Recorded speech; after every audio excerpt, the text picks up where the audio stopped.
Hi guys, welcome to How to Solutions YouTube channel. In today's video I am going to show you how you can fix Messenger notification not working problem.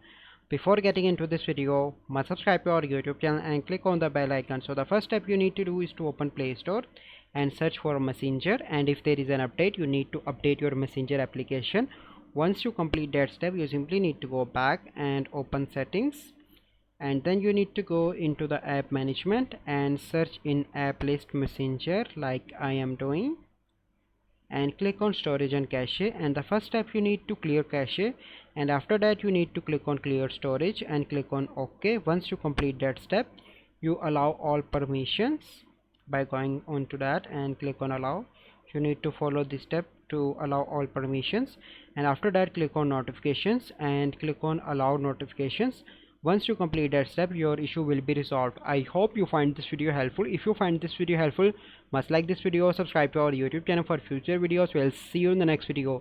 Thank you, have a good day.